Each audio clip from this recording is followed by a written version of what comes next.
Hey guys, well, we're back on this 350 engine today, and I have to admit that I screwed up. I ordered the wrong rocker arms unknowingly for Bo's truck. I didn't realize they were 7/16, I thought they were the correct ones, but they're not. So I called the people at Harmon, what was it? I can't remember the name of the rocker arms now. Brain farted. Where are they at? I don't know what I did with them. Anyhow, my brain isn't working that well today. Well, I shouldn't say that. I'm just forgetful sometimes. Anyhow, I talked to the people, and they told me, well, it ain't gonna work with different lock nuts because the rocker arms are also made for 7/16 studs, which I realized that as soon as I looked at them. Yeah, you're right. So I did the right thing that I should do, and I went on the internet and I paid for, out of my pocket, a brand new set of Comp Cam's Magnum roller rocker arms. Now the reason I picked these is because they are a 3/8 rocker arm, and also because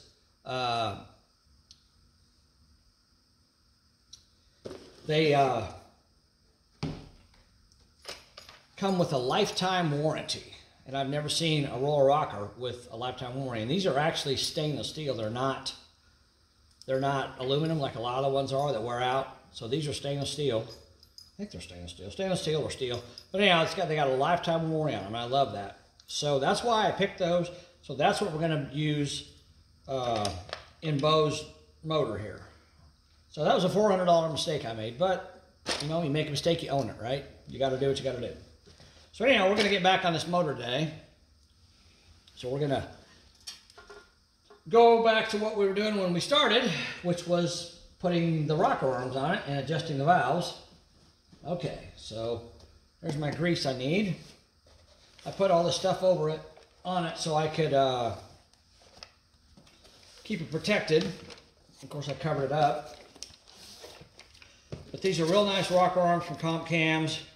They're really a lot of good reviews on them out there, and so I'm excited about using these. They're going to work great for this motor. They're probably going to be the nicest thing on the motor. I mean, the motor's basically stock except for a cam and headers and, you know, aftermarket intake, carburetor, and ignition. But this is going to help. I remember something else I wanted to tell you guys too.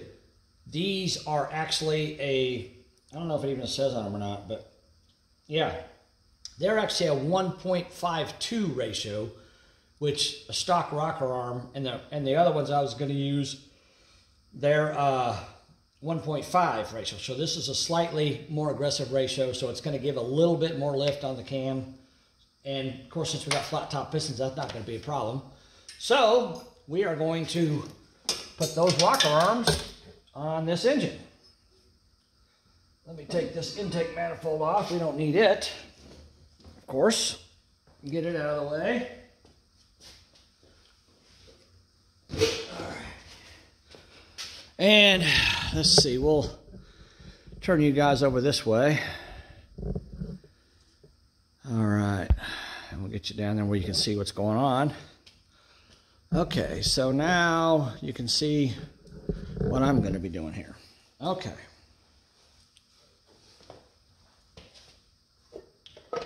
Take these off, we don't need those either. Set these off to the side.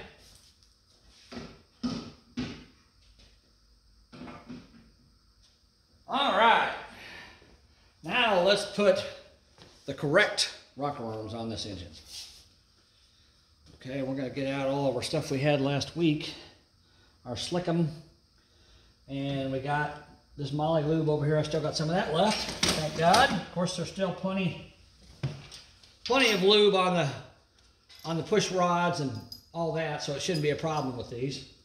But I will go ahead and, especially on the push rod end, I will put a small amount of lube in the little hole where the push rod sits. So we'll put that in there.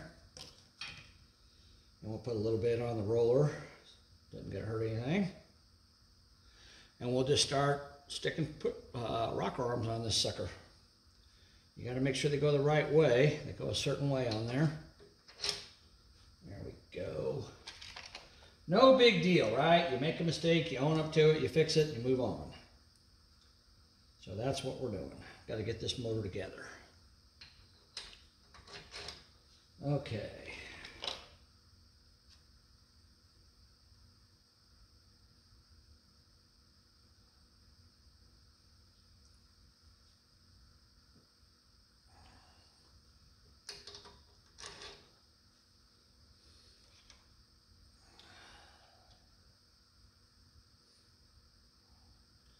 You think I got some food, Bear? I ain't got no food.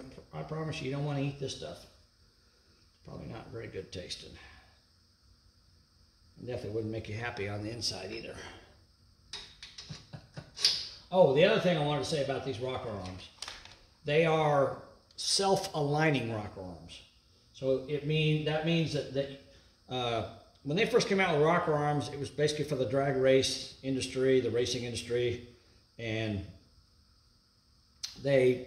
you took your studs, which these studs here are screw-in studs, but they're just stock screw-in studs.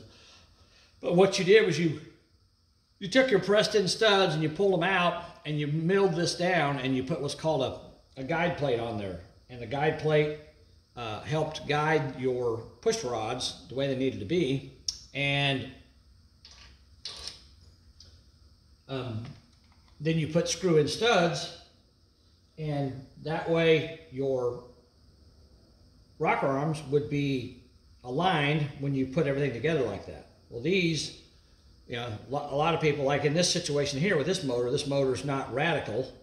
It's not a race engine. It's just a, you know, mild performance engine. And there's no point in spending a bunch of money having all that machine work done to put screw-in studs in it and guide plates and all that when you don't need it. Now my Chevelle, it's got all that on it. It's got all that high performance stuff on it. But of course I had that done years ago too. It was a lot more affordable back then than it is today. But I had it done because I knew I was going to be, you know, turning high RPMs with it and racing it and all that. And I did for a long time. So but this engine is not going to be that way. Bo has informed me he just wants something he can drive and enjoy, which makes sense. But I mean, it's going to be a mild performance engine. It's going to run good and all that. I'm not worried about that. But it's not going to be something you take to the drag race and, you know, and run high or low quarter mile times with it, you know. It's not that kind of an engine. It's just a street engine.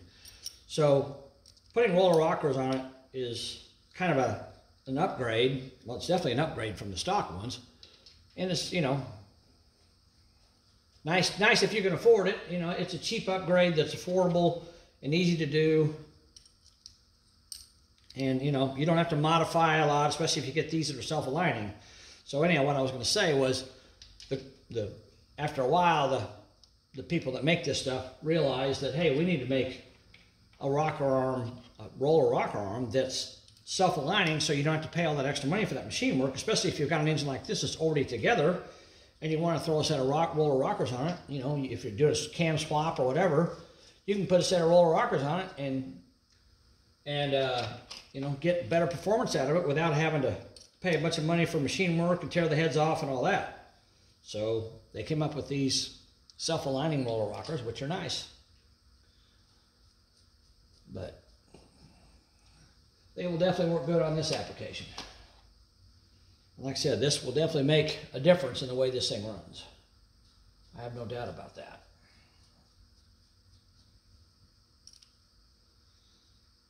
All right.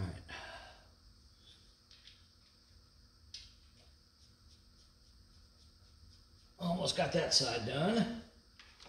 One more lock. Poly lock. They call these poly locks, by the way, if you want to know. I don't know. Anybody know why they call them poly locks? I don't know. I have no idea. I guess because they like the word. All right, there's that side.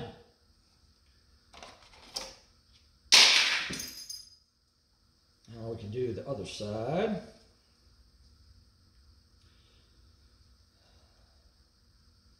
Another thing I notice about these roller rockers is they've already been lubricated, it looks to me like, so I'm assuming they probably sent them to you that way. They've got, the other ones I had were kind of dry, so, but these have got some lubrication on them already. Kind of oily looking and stuff, which is a good idea. I mean, I could soak them in oil, but they look fine to me, and I'm going to pre-oil this thing anyhow. So I already told you guys I was going to do that. And when I do that, they'll have oil everywhere. And plus, when I put it together, before I finish putting the valve covers on and all that, I will make sure these things have some lubrication on them. In them, around them, whatever. There we go. All right.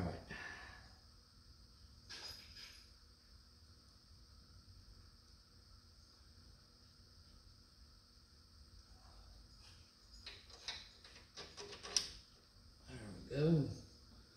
Couple more and then we're ready to start adjusting the valves. And any of you guys watch my recent video on how to make it super easy to adjust your valves? Well, we're going to put that to the test today. So as soon as we get all these rocker arms installed, we'll try it out and see how it does.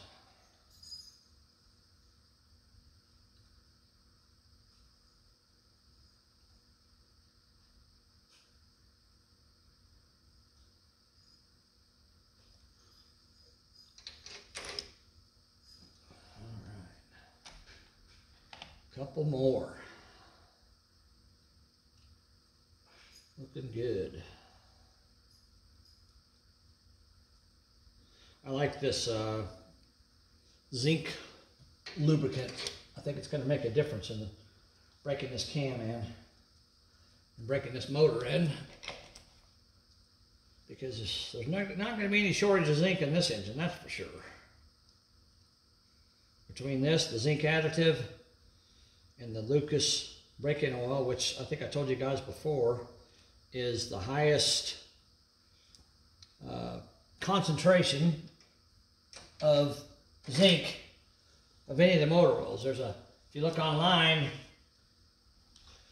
and you go on Google and you ask Google which motor oil has the highest zinc content, it'll give you a list that somebody has compiled of all the different motor oils.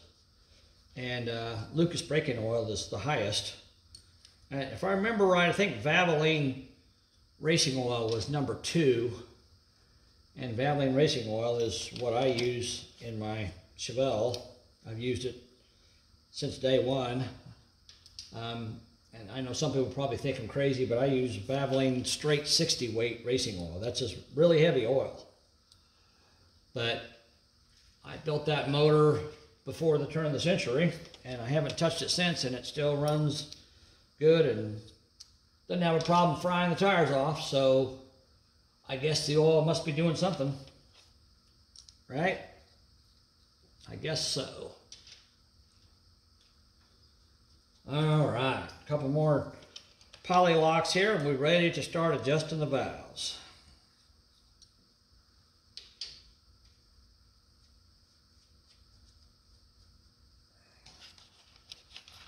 Okay.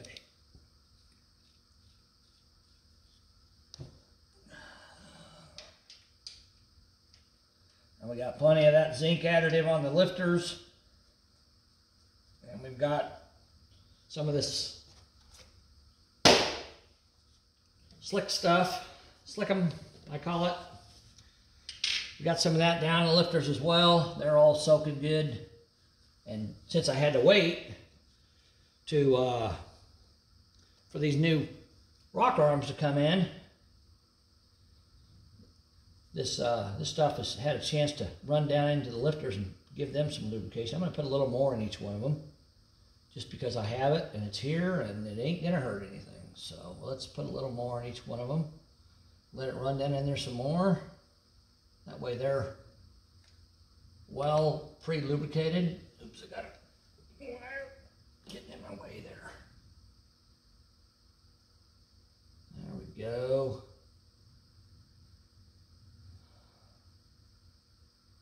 That'll run down inside those lifters and give them a little bit of pre-lubrication. Better than just plain old engine oil does. There we go. And you know what? Since we're messing around with this, let's put a little bit on the rocker arms too. Might as well.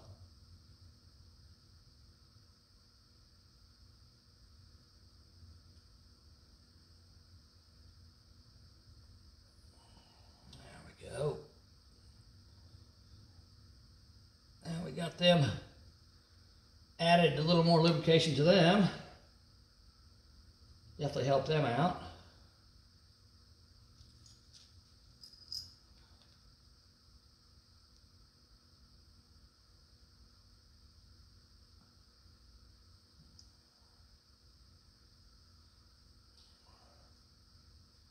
In fact, I think I might put some motor oil in this little squirt bottle and use it to lubricate stuff before I button this engine up. Okay, there we go. Now we got plenty of slickum in there. All right. Now, if you guys watched my video, I took a piece of tape and laid it out, and I marked my valves are 90 degrees apart. And it's, you know, I mean, for you super technical guys, you can say, well, it's not exactly 90 degrees, but it's close enough. And, you know, probably, I'm going to say within two or 3 degrees. And really all that matters is that both your valves on whatever cylinder you're adjusting are closed. So once your piston starts on the compression stroke, which is, the compression stroke is at the bottom of the intake stroke. So once it starts up on the compression stroke, your valves are already closed, obviously, because as your piston comes up, it starts compressing the fuel and air mixture. It starts compressing it in preparation for the spark plug to ignite it. So from the bottom of the piston travel all the way to the top of the piston travel, the top dead center on that cylinder, your valves are closed. So you got, and of course, immediately past that, your exhaust valve starts opening. But you know, if you're really worried about, what you can do is you can turn. This is top dead center number 1. I've already got it set up. I could turn it past top dead center, watch my exhaust valve start to open, and then back it up until I see it close, and then go a little further, and then I'll know that I'm, you know, both the valves are closed and I'm good to adjust that valve. But I'm not going to do all that because I've done this plenty of times. I'm not worried about it. I'm going to put it right on that mark, and it'll be fine. Okay, now I need some wrenches. So I got a couple of wrenches here. I got a wrench to turn the crankshaft with, and I got a wrench to tighten my valves with. Now these have got locks in here. They're Allen head locks, so you got to work with those too. But basically, what you want to do when you adjust your valves, you want to grab your push rod. You can grab it either down here or up here, depending on if you have your intake on or off. But I'm going to grab it down here, and I want to turn this. I mean, I can turn it down actually right now until it makes contact. There we go, until it starts grabbing. Okay, I think is that already locked down? No? Okay.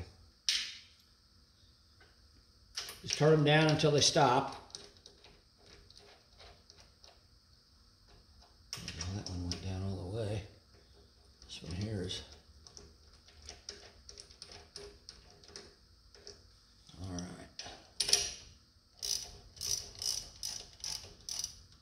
Now I want to start rotating. See how I'm rotating the rocker, the push rod? So I'll come over here for you guys to see it. Watch this one right here. See that? So I'm rotating the push rod like that. And I want to be able to start feeling friction on this push rod as I'm tightening this nut down. You don't worry about getting it the first time. Just turn your wrench until you know, if it stops, there. See, now I can feel a little bit of tension on there, okay? So I know that what I've done now is I've taken all the slack out of the push rod from the rocker arm to the lifter. I've taken all the slack out. There's no, so I can't, if I back this off a little bit, I can see how I can move the rocker arm. See that? I can move the rocker arm back and forth. See that? All right, hold on a second. I want to make sure you guys are able to see everything I'm doing here. Yep, okay. All right. So when it's loose, you can move your rocker arm, okay? So basically what you're looking for, you want to take all that slack out where that rocker arm, see I can still move? And I can turn this by hand because it has a lock thing on top. Now I'm getting close. And now I got just a tiny bit, but if you rotate it, you can feel it start to drag.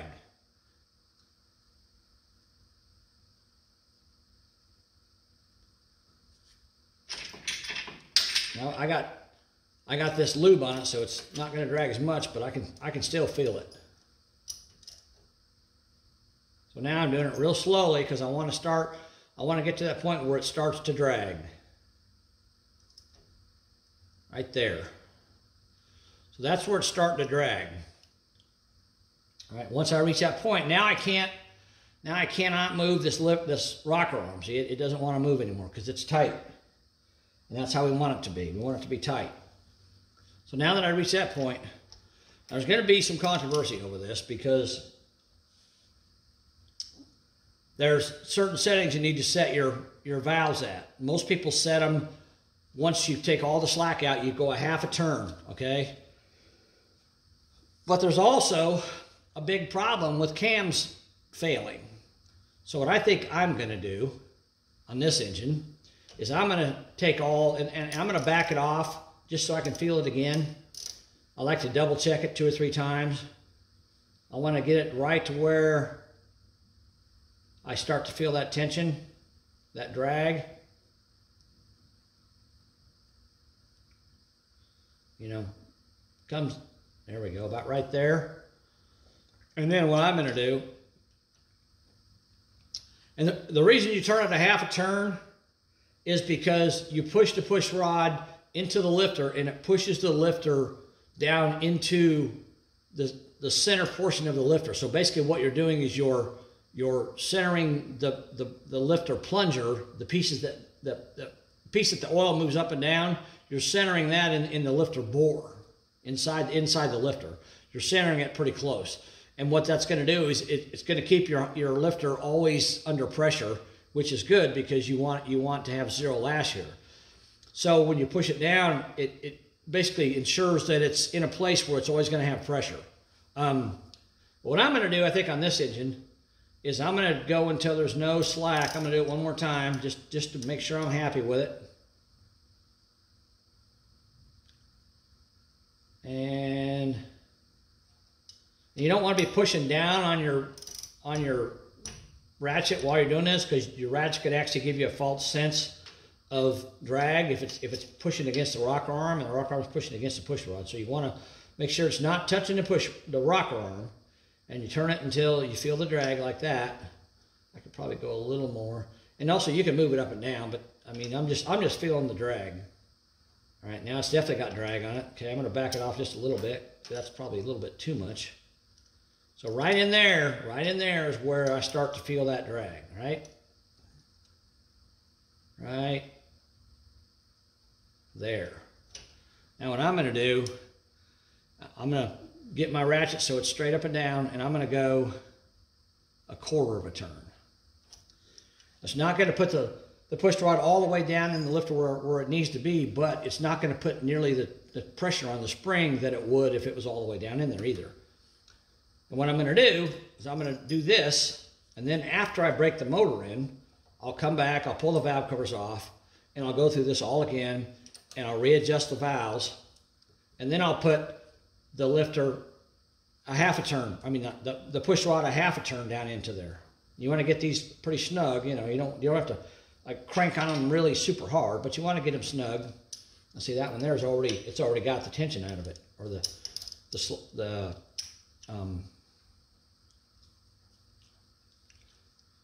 the drag. It's already got drag, so I need to back it off a little bit. All right, I see I can't even spin that one, so that's coming up quick on that one, which is good, it's fine. Back it off a little bit, and then turn it until I feel the drag. That's got grease on it, and it's hard to hang on to that one. No, that's it, about right there. So I'm right at that point. This one here is like, it's there, it's not there, then it is. It's just really quick. Right there, see that? So now I'm going to take my ratchet, I'm going to put it where it's straight down again. I'm going to turn it a quarter of a turn, like that, and now that's locked down. And I can spin that, lock it down. It turned the nut. Did you see that? It turned my adjusting nut. So now I'm tighter than I want to be. So I got to back it off again. Get it to where it's just taking up the slack. And I could almost do that by hand. I can do it by hand. Look at that. Okay. All right. Hold on a second. I'm gonna grab a wrench. That way I don't have to worry about it moving on me. I'll be right back.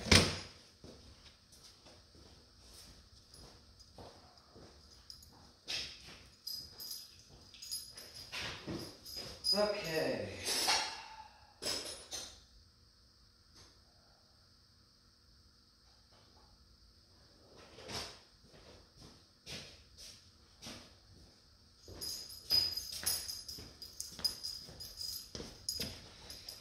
All right, I'm back. So now I'm going to take, and you can do this with a wrench too, actually, if you wanted to. Once you get it down to the point where you know it's close. This would be kind of hard to do because it's like a 6-point wrench, not a 12-point. But I've got it. Hold on a second here. Let me check it one more time. I like to keep checking myself to make sure I'm good. So right there is where I start to feel the drag. Okay.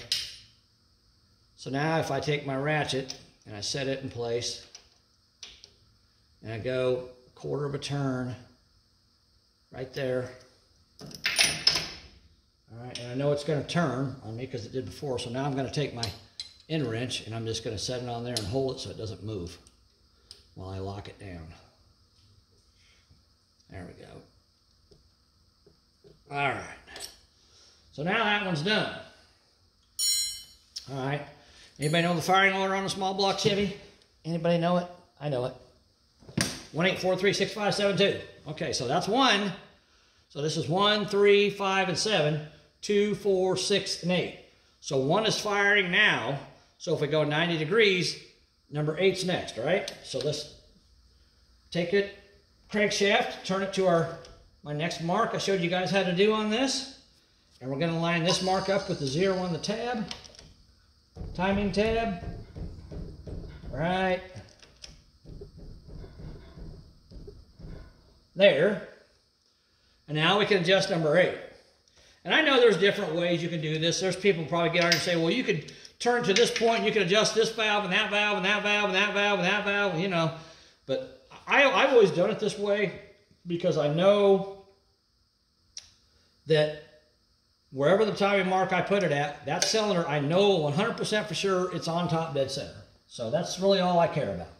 And once I know that, then I'm good to go. All right, now I'm going to have to kind of reach over here. So I hope you guys can see this. So I'm going to turn this push rod while actually I can rotate that now because it's kind of loose.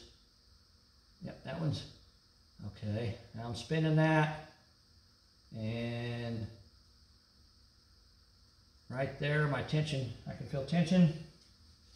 That one's got grease on that too. It's kind of hard to hang on to. Some of these got grease on them. And you could grab it up here too if you wanted to. I mean, I guess I could do that. Spin it. And there's tension right there. So now I'm going to take my ratchet and I'm going to put it on here. And I'm going to turn it quarter of a turn down, like that.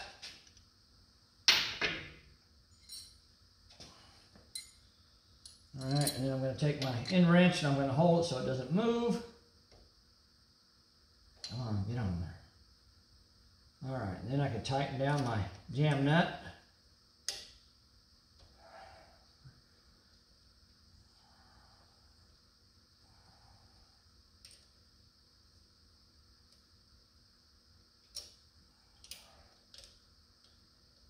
That's another thing that's nice about these roller rockers. Once you tighten that down, you don't have to worry about it suddenly coming loose. A regular rocker arm with just a nut on it, if that nut somehow works its way loose, then you could, you know, lose your adjustment on that lifter. So this way here, you don't have to worry about that. All right, I can spin that one down because it's way too high. I got tension already there. And that's another thing. With the factory with the factory rocker nuts, they're what's called an interference thread. So it's hard to turn them. You have to have a wrench to turn them. You can't turn them by hand. These here, you can turn them by hand, and you can feel your tension with just by turning them with your hand. That one got tension on it now. I might go a little further. All right, that one's good. Now we're going to turn it a quarter of a turn.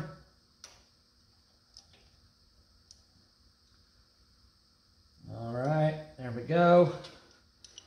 And then we'll take our wrench, and our end wrench and our Allen wrench, and we'll hold the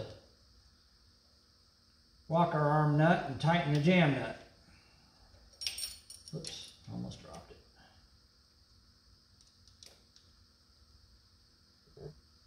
All right. Now we're done with number 8. Let me grab a rag real quick. I keep getting stuff in my hand. I need to wipe it off. There we go. Okay. All right. Okay, 1, 8, 4, 3. So this is 1, 3, 5, 7, 2, 4. So 1, 8, 4, 3 straight across from 4. So we're going to do this one next. So we turn it again. I want to make sure you guys can see that. Yeah, you can see the crankshaft. Okay. Turn it again until our mark that I showed you how to do with the tape lines up with the 0. And if you want to verify this is correct, if you got your spark plugs out, just stick a screwdriver in the spark plug hole. Or even look in the spark plug hole. You can look in there with a flashlight. You can see the pistons up at the top. Okay, so now we're doing number 4. All right, it don't matter if you do intake or exhaust first. It doesn't matter either way. I'm going to screw these down because they're way too high.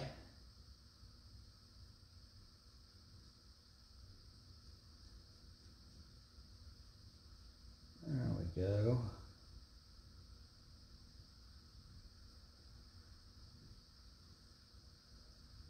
All right. Now we can start spinning it. I'll spin it down here. See how it's spinning up here? You can see it. Now I'll turn this slowly until I feel it grab. There we go. Now I got 0 lash on it, so now it's grabbing a little bit. All right, I'm going to back it off and do it again just to be sure.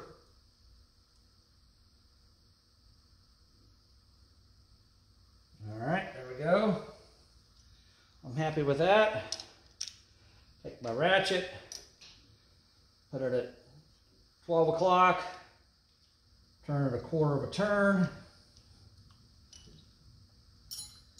and hold it with the wrench, tighten it up with the Allen wrench, my jam nut. There we go. That's good. All right. Yep. Okay, now the next one, I'm going to do the same thing with it. We're going to rotate it till we feel the drag right there. Do it again just to be sure. Right there. All right. I'm trying to do this kind of slow so you guys can see what's going on. I think I might have moved it. Let me try this again. Yeah, I moved it. I did. Okay, there we go.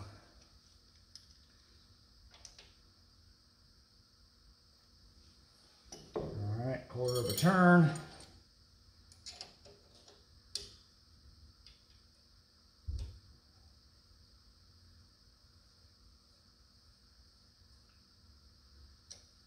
So basically, by doing this a quarter of a turn instead of half a turn, I'm wanting to try to put less pressure on the lobes of the cam, so that the cam can break in and not damage a lobe. Okay, 1843 is next, so we got to turn it again to 3.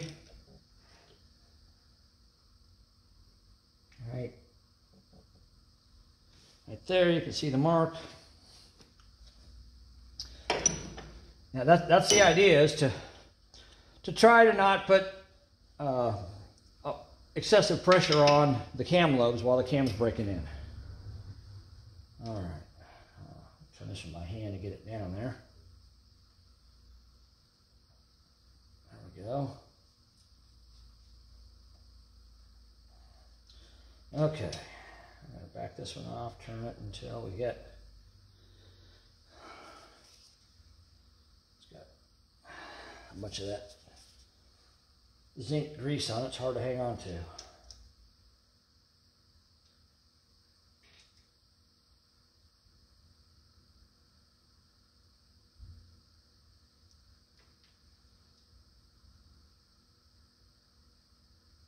Alright, that's a 0 lash on that one.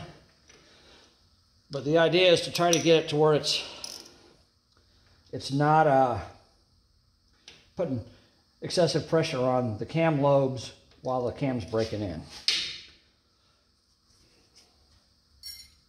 Now, there's a lot of controversy out there about why cams fail. Well, I think some of it has to do with cam manufacturers, because they don't make them as good as they used to.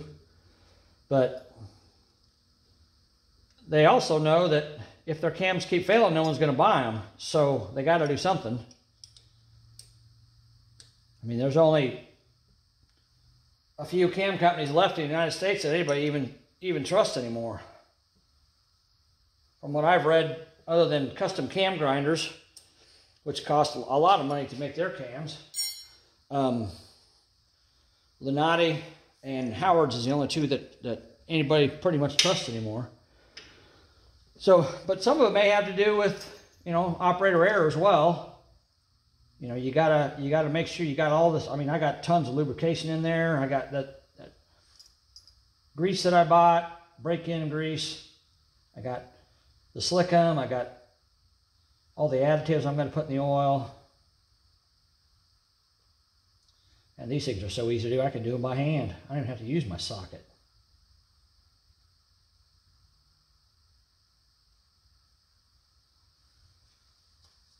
All right, turn that one a quarter of a turn.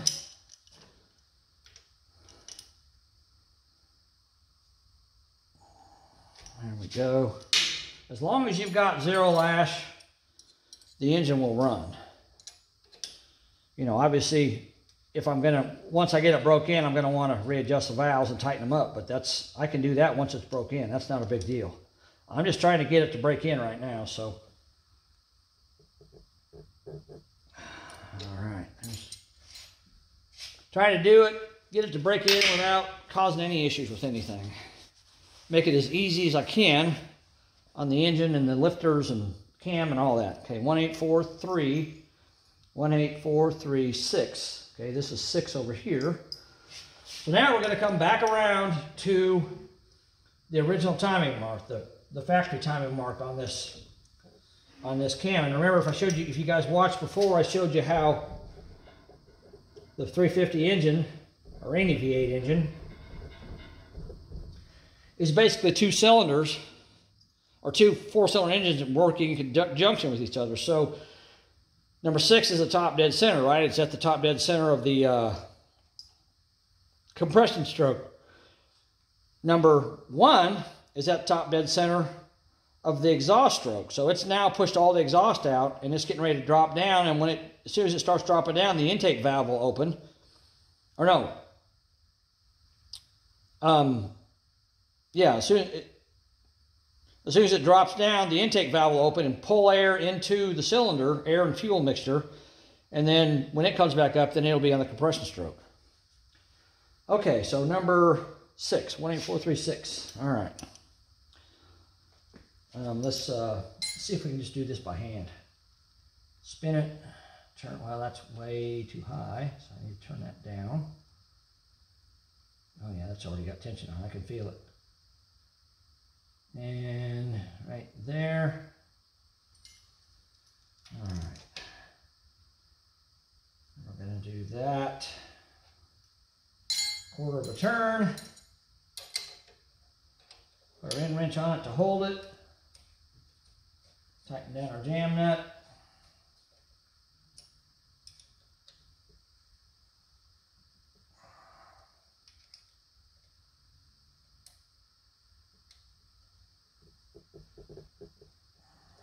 All right. Now we can do the other one on 6. Tighten it down until we get, yep, it's tight, so let's back it off. It's really kind of hard to do this with all this lithium, or this assembly grease and oil and everything else in there. It's a lot more touchy than it would be normally. But all that extra zinc and all that stuff in there, I think, is already making a difference.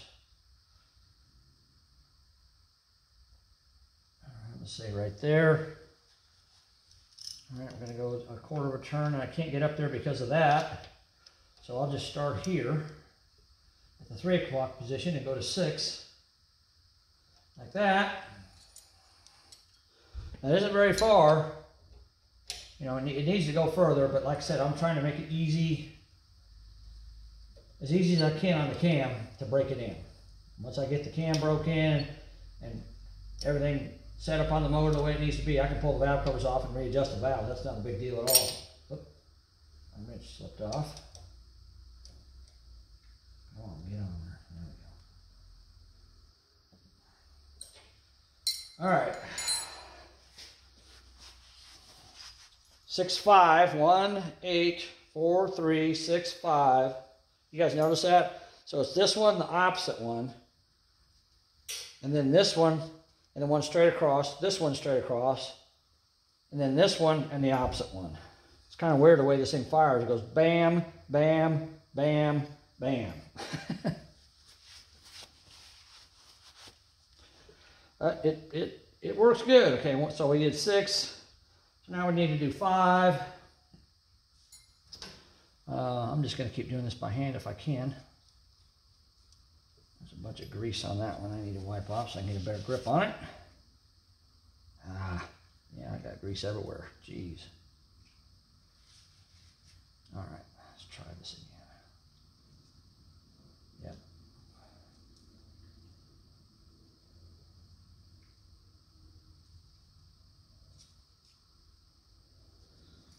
All right. Turn that one a quarter of a turn. Just like that.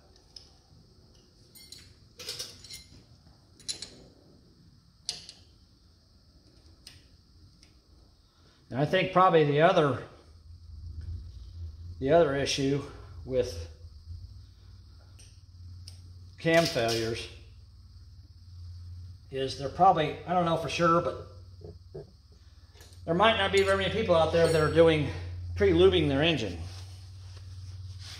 If you guys watch my video on that, taking that distributor, make it into a pre-luber, if you can get a free distributor that fits your engine, you can basically do it for nothing, just a little bit at your time.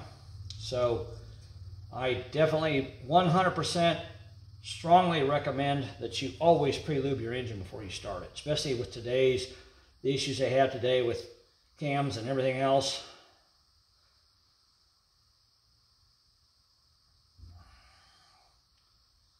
All right, well, I might go.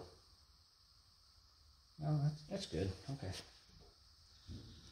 All right, turn that one a quarter of a turn. Okay. There we go.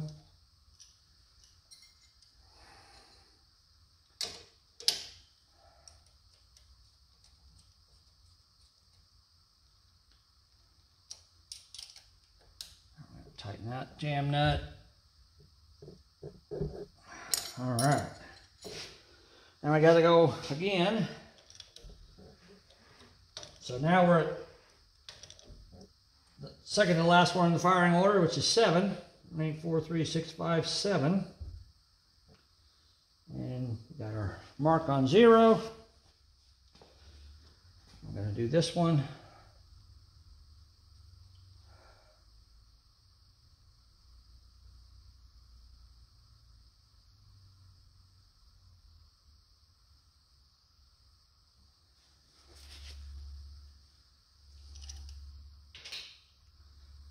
Turn it a quarter of a turn.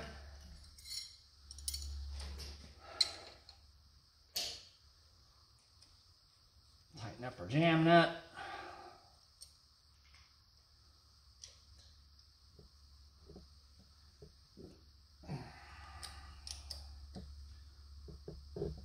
All right, that's good. One more on this side. And we'll have that one adjusted.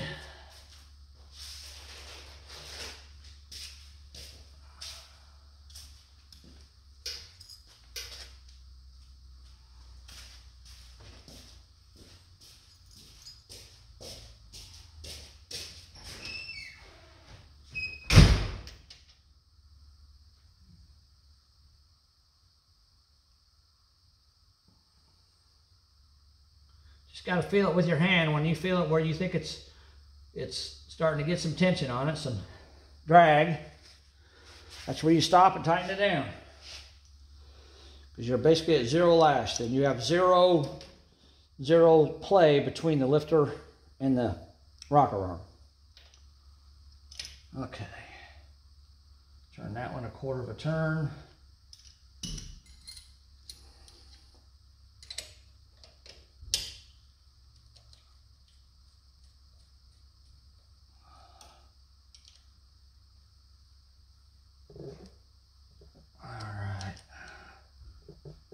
See, that was pretty easy, wasn't it? We got one more here up front.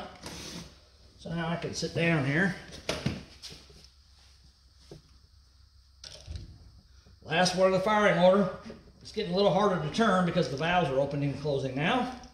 All right. There. All right. Then when we come back to our mark again,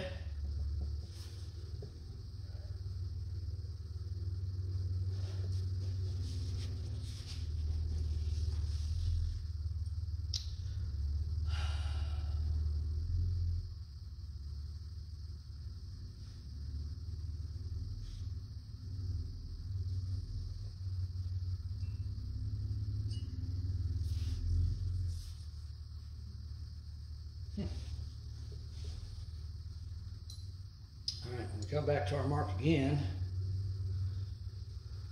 we should be ready to go. Okay. Turn this one, spin it.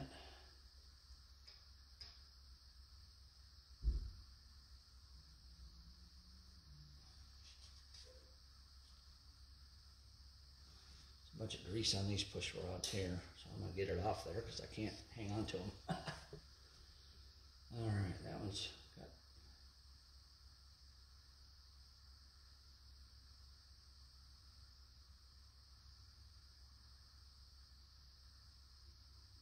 Okay.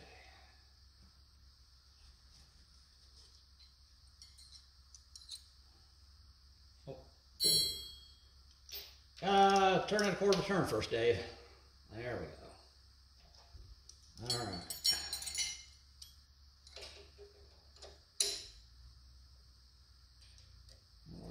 lock it down.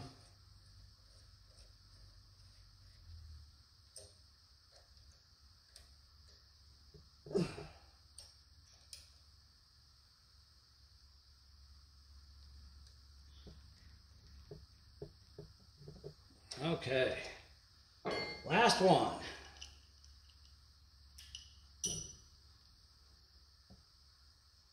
that's way up there. I gotta bring it down some.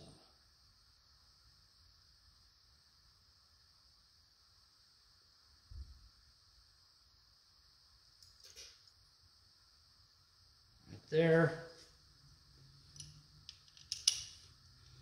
Again, we're gonna go a quarter of a turn. Like that.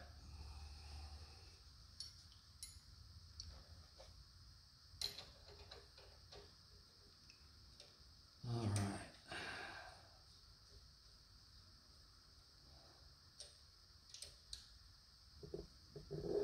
And lock that one down.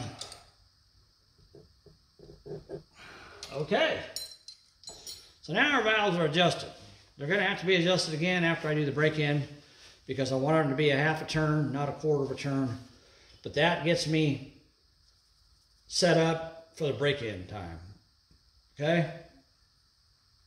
So then I'm going to get some oil together and we'll put some oil in this thing, a little bit of oil in it, and then we'll mess with it, start putting it together on top after that. Okay? All right, guys. Let me pause it for a minute while I go grab what I need. And we'll keep going on down the road here. I'll be right back.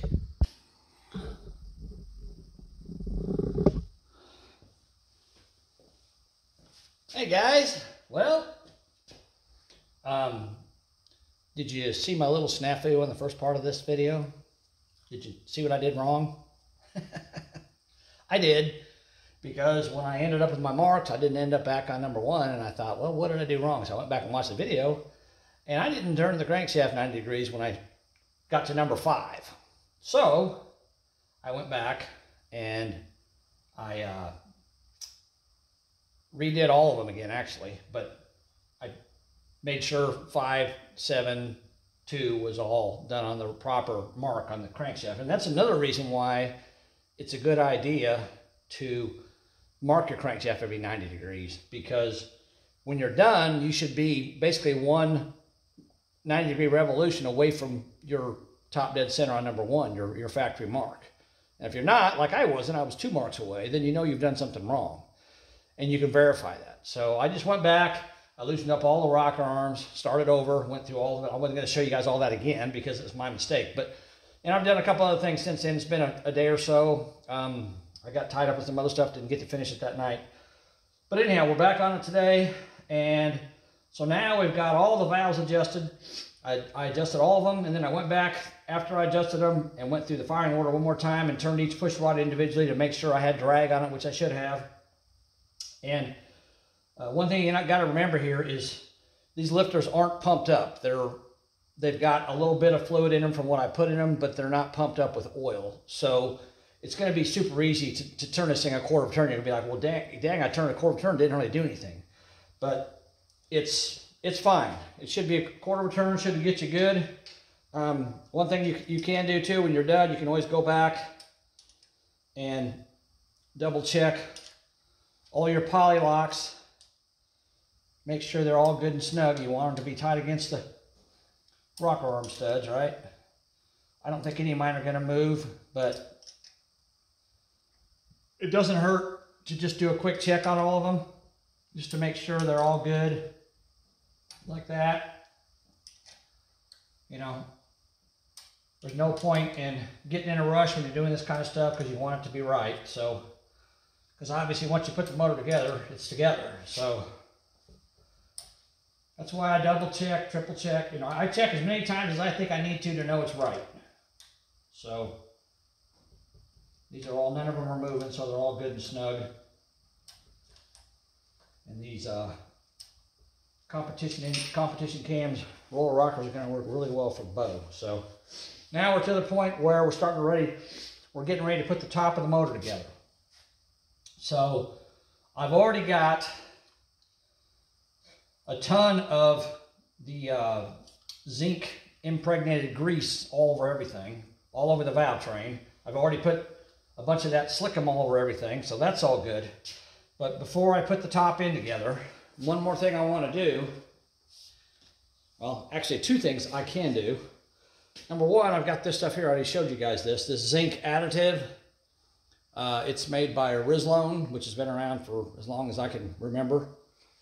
But this is a zinc additive you add to your oil, so it's a high zinc concentrate additive. So again, this has a ton of zinc in it. So what do you do with it? It's got a little nozzle on it. I can take it and I can run a little bit of it down inside each lifter, fill them up as much as I can with it, let it seep down in there, just like that. You know, and now I'm just adding more zinc additive directly to the lifter area. Now, obviously I can't get it down on the cam, but I will be able to do that once I get this top end put together, and I'll show you how I can do that. So I'll do it again, second time. I got a whole bottle of it here. It ain't gonna hurt to use it. I mean, it's gonna go in the engine anyhow. And I'm gonna take some and I'm gonna put it up here in this rocker arm area. Fill them babies up with it. There's a lot of good zinc in here, and your engine loves zinc when it's breaking in. It loves it. So the more you give it, the better, happier it's gonna be. Ice cream for your engine, right? Or maybe this is the chocolate on top of the ice cream, I don't know. But you can't give it too much, I know that. I'm just gonna keep adding it to the lifters and all this area in here. This is the most important place in your motor that needs zinc, is your valve train, your cam, your lifters, your push rods, rocker arms, all that. That's the most important area right now that needs zinc. I mean, your lower end needs it too, but your lower end doesn't have, the only part of your engine that actually has steel rubbing against steel is your valve train, because your camshaft rides, it's just steel, it rides directly on top of your lifters, which are steel. Your crankshaft is steel, but it's riding on lifters that are a Babbitt material. They're made out of lead and aluminum and, you know, other good things. So this is the only part that's really steel on steel, so you really want to be careful about making sure you get lots of zinc in your top end. I like this little squirt bottle thing here, so I can use that, and I can just, like I said, I can just soak this thing. I can actually put some right here on the rollers themselves if I want to, and I'm dripping off the top of the engine now, making a big mess, which I did not want to do. Well, I don't think I'm going to do that. So I'm just going to have oil running everywhere if I do. And I'm trying to keep this motor nice. But what I will do is I will take this grease that I have and I'll smear a nice big blob of it right on top of the roller, part of the roller rocker on each one of these. I got plenty of it here. I'm not going to run out. So the guy that sells this says you can use this on your bearings and everything else, but if it were me, I'd save it for the top end like this. I wouldn't use it on the bearings. You can use the white lithium grease like I used on the bearings, and if you pre-oil like I'm going to do, your bearings are going to have oil on them. They don't need all this extra crap in here. All they need is this. Your valve train needs this, not your bearings or your ring or anything like that. They just need oil.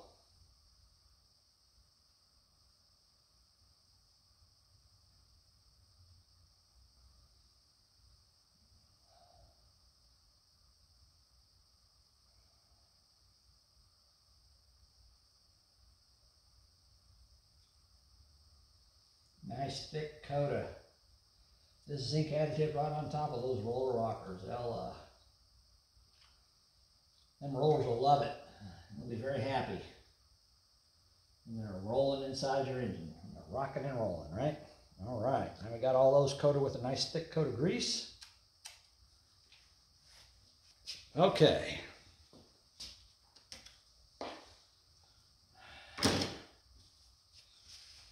And just for good measure, I'm going to go back and I'm going to do this again to all the lifters. And you got a lifter that's up a little bit. You can put some on the outside of it as well as the inside. But the lifters have got a cavity inside of them. So when you put this on the lifter, it's not all of it, but some of it's going to seep down inside the lifter, which is going to definitely benefit the lifter. And of course, your rocker arms are the same way. It's going to seep down in those. You got roller bearings in there, so this zinc additive is going to really protect those on startup. So it can't hurt anything to, and all this is going in the engine anyhow, so it can't hurt it to put it in there just like this. It's going in there anyhow.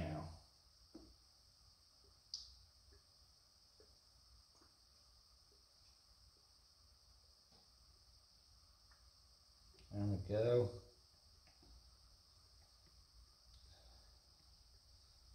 Letting it run down there where it needs to go. Down in the drain back holes. Need to get my valve cover gaskets on here, or valve covers on here. My heads are filling up with oil. All right, we're going to take the rest of this and we're just going to squirt it in there.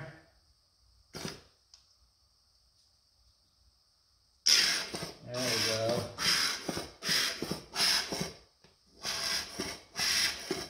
Now we got a ton of zinc in there, right? A ton of it. There's probably more zinc in that engine than there was 30 years ago when they used to put zinc in oil.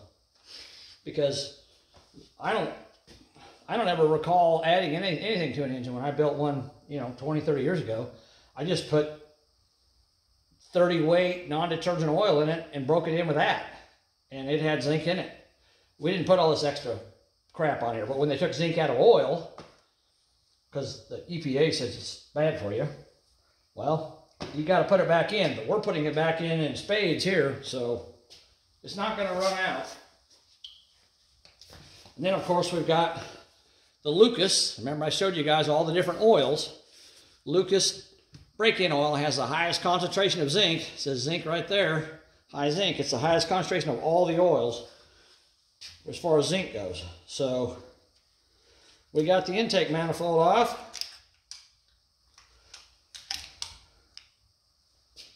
Let's go ahead and run some of that down in there. I'm not going to put it in the rocker arm area because I don't want to make a big mess all over the floor in here.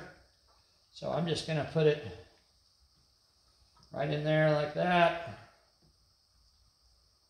We're filling up the oil pan. All right, I want to save some for the oil filter because I want to fill it up. So I'm going to fill it. I haven't put the oil filter on yet, so I need to fill it up with oil before I put it in there. All right, so now we're ready to put the intake manifold on. And again, I'm sure there's going to be some controversy because not everybody does it the same way, right? So let me find what I'm looking for. All right. So we've got your typical Fel-Pro blue stripe intake gaskets. Now a lot of people will tell you that there's a rubber seal that goes here and here, okay? I want to make sure you guys can see what I'm talking about. In case you can't, not very good. Let me move you over here a little better. Get you zoomed in here a little. I got this truck jacked up a little bit, so it's harder to get in here to see. All right, let's zoom in right. All right, there you go. Okay, so they make a rubber.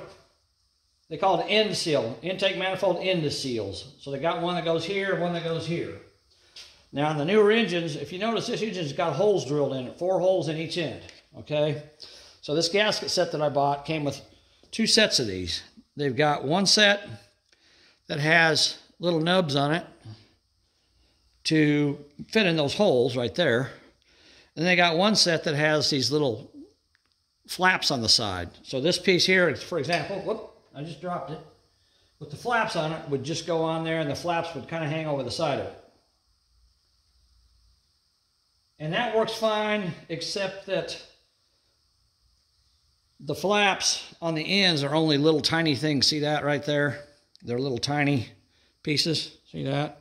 Just a little tiny piece right there. So there isn't much there. So, and I think the biggest mistake people make when they put an intake manifold on is they put all this together, and if they use these seals, they put silicone on there and they seal it up, and then they put the intake manifold on, and when they put the intake manifold on, it moves, and then it leaks. I've had a car or two do that to me.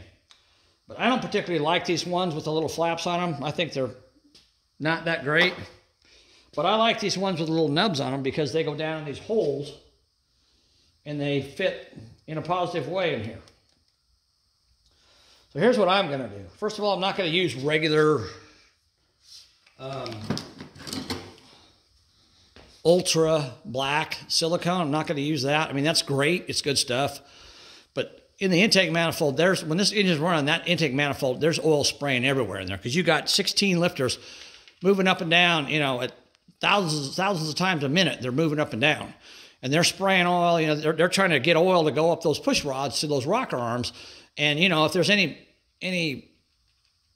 high, if the oil pressure is pretty high, it may squirt out past those push rods out into the lifter valve. You know, you got oil spraying everywhere in there. So it's really easy to get these things to leak. So you really want to use a better gasket material. This stuff here is gear oil. It's made for like your rear end. Your rear end in your truck, okay, not your rear end. It's made for the rear end in your vehicle. Let's put it that way. But the reason I like this is because if the rear end in your vehicle has an inspection cover, when you put that cover on, you put it on, you seal it with this, and you let it dry, and then you fill it up with oil, and literally oil is laying on that seal continuously. It never goes off there. It's always on that seal, which means this has to be a very high, very superior oil-resistant silicone in order for your inspection cover on your rear end in your vehicle to not leak, okay?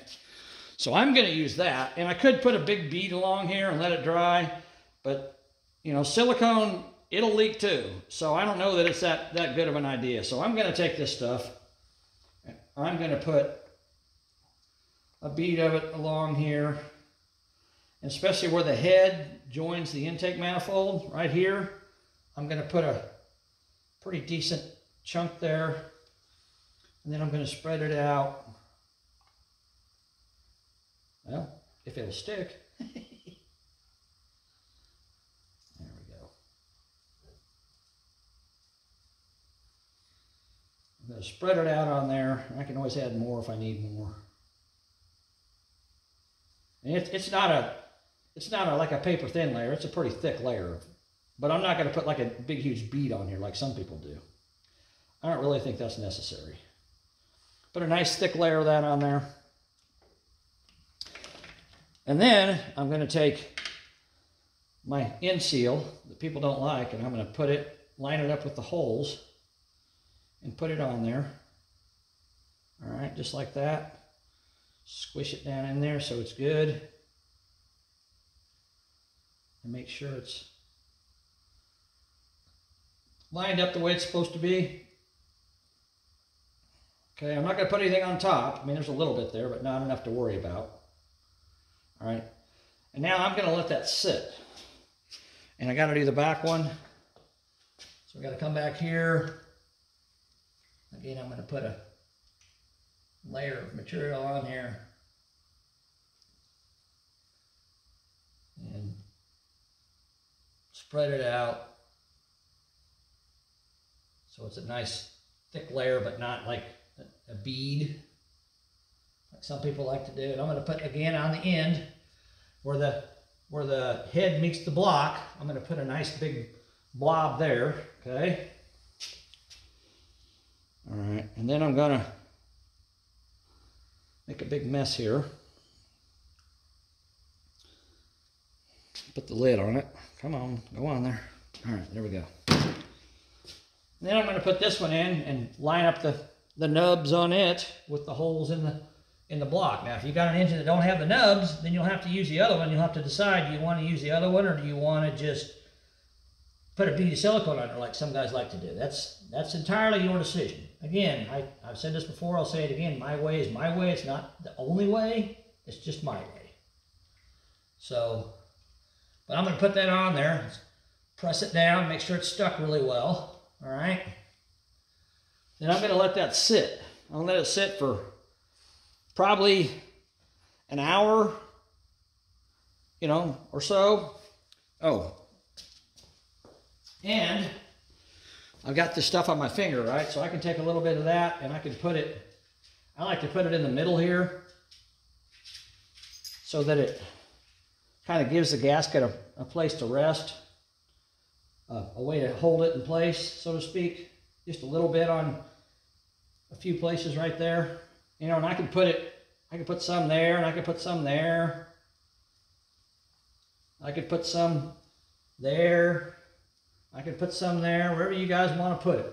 Okay, and then let me show you this other gasket, since those are stuck down. Now these end gaskets, if you look, they've got a little notched area right there. See that notched area on the end of them?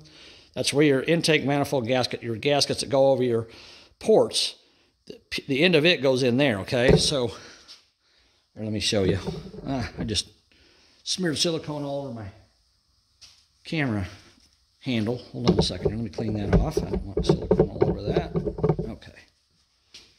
So, your intake manifold gaskets, I've got this piece right here. So this goes just like that. See that? That's how that goes. That's how that's supposed to sit on the engine. So you want your intake gaskets to sit like that. Now these intake gaskets they've got a raised side and a recessed side, right? So they got both. See that? I usually try to put them with the raised side facing up. That way when you're bolting downward with the bolts, it's pushing this raised side into the head. Okay, and then I think it's in here. Let me look and see. It should be.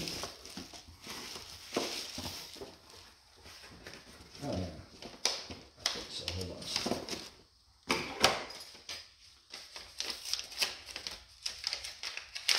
You have these manifold restrictor inserts. See that? Okay, so what they are is they are 4 pieces of metal like that. 2 of them have got tabs on them. See those tabs? And 2 of them don't. So what you do with them is you break them in half. Okay? And in the center of your intake manifold, this is called the crossover port. Okay? This is where exhaust gases are allowed to cross from this side of the engine. See that port right there? That's your exhaust crossover port. So exhaust gases are allowed to pass from that side over to this side. And what that does is in cold weather, it helps warm your carburetor up quicker. But it tends to be too much. So they got these inserts where you put that in there like that, and see it's got the tabs on it, and you put the other one over the top of this side, and then you bend the tabs. Well, if I can bend them. I have to get a pair of pliers to do that with. Whoa, I'm dropping them. Yeah, hold on a second. Let me get a pair of pliers. Do I have a pair of pliers? Well, I got a little pair. Let's try those. I don't know. See, you take those tabs and you want to hold these close together. Well, come on now. Get in there where you're supposed to be. I'm trying to do this and show you guys at the same time. It's kind of difficult. Hold on a second here. About to drop crap everywhere. I did drop crap. Okay, there we go. Whatever. All right, there we go. Now it's in there. You want to hold them tight together, and then you just, dadgummit, just bend that over like that. And smash it down.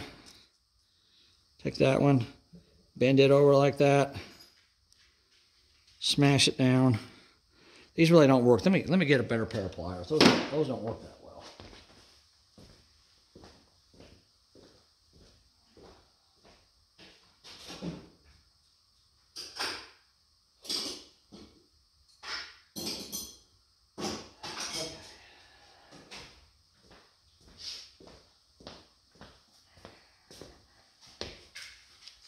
All right, here we go. So now we're going to take a pair of pliers, and we already bent those over. So we're just going to smash these tabs down really nice and tight.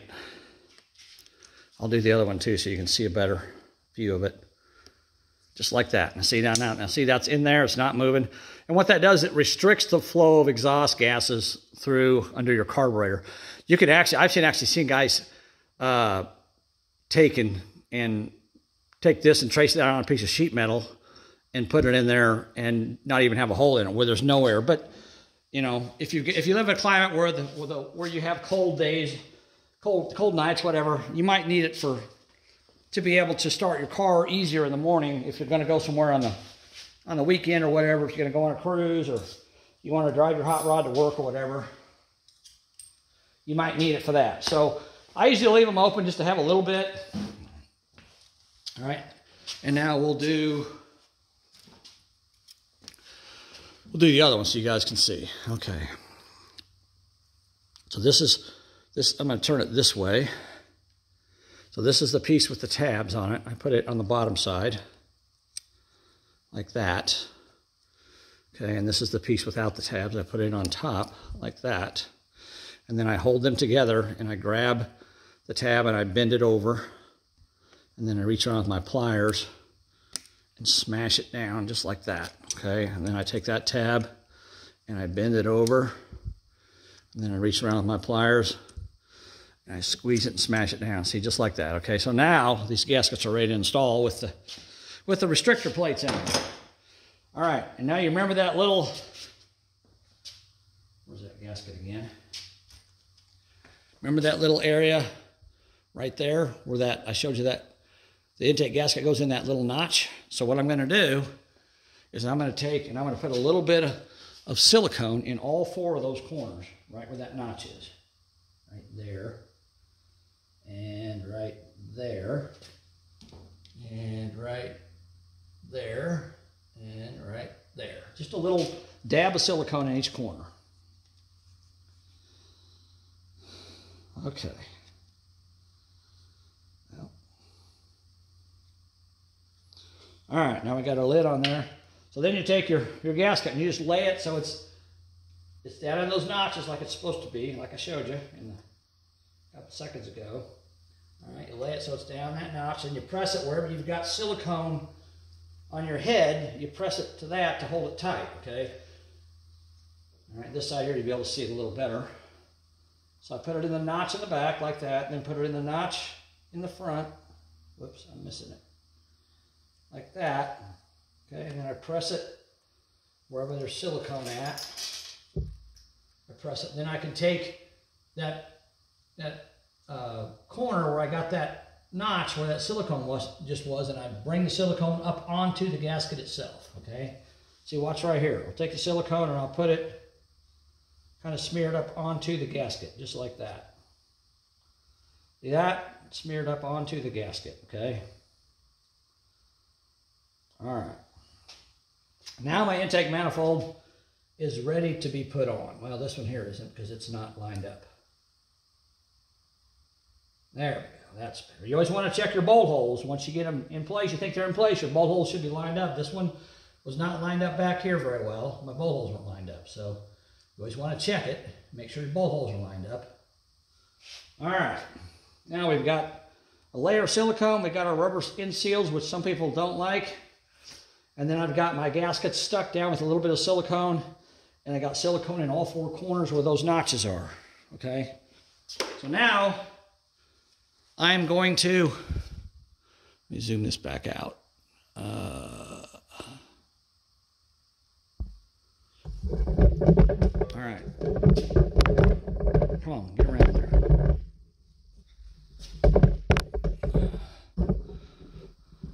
Okay, so now I get this stuff off my hand. I don't want to smear it all over everything. Now I'm going to let this sit for, I don't know, maybe an hour. Let it sit, and it'll start to get hard. It won't harden completely. It'll start to get hard. But once it sits for an hour, these gaskets are stuck in place. They're not going to move. They're not going to slide. They're going to stay where they're at. And then I'm going to take another layer of silicone, and I'm going to lay it across the top of these end seals on the front and back. and then I'm going to put my intake manifold on there and bolt it down. So I'll come back in a little while, we'll do that, and then we'll be ready to button up the top of this engine, okay? All right, let me get that done. I might do a couple other things too while I'm waiting, and we'll get going on that, okay? I'll be back. Don't go away.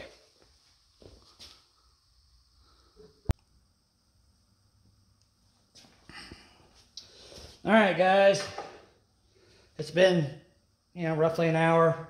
This stuff is now, it's tacky when I touch it, but it doesn't come off on my finger, so I know it's set up pretty well. This is not going to move.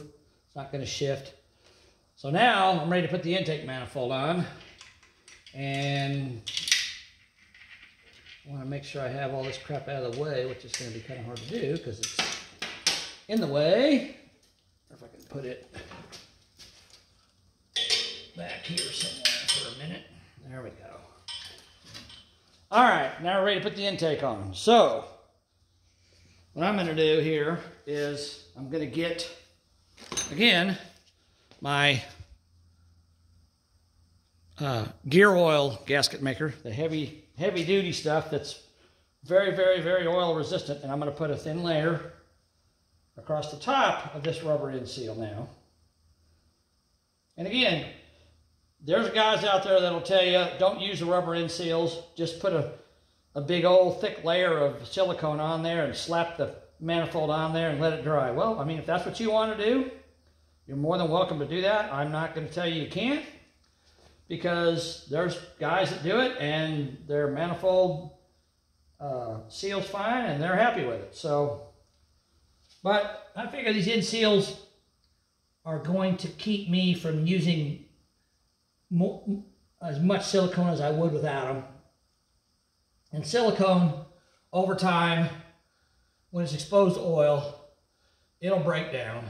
Even I mean, if you got a car that's got an inspection cover on the rear axle or the front axle, if it's a four-wheel drive, I'm sure over time you see that that gasket will, start seeping a little bit of oil and leaking. So even when you use this stuff, eventually it's going to leak, but this stuff here will make it take a lot longer than it would normally to leak. And if you've got a thinner layer of it like I do here, then it's going to even be less. So I got a little bit of my finger here. I'm just trying to spread it out over this gasket because I don't need it on my finger.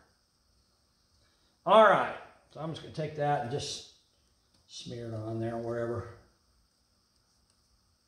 Doesn't matter. This is these Fel-Pro blue stripe gaskets are self-sealing, so you don't really have to put anything on them, but I just put a little dab just to hold them in place. Okay, now we're going to put the intake manifold on, and this is very important. You need to pay attention to this. This drives me crazy. Okay. All right, we're going to set this down on here, set it square on there, make sure all our holes are lined up before we drop it down on there.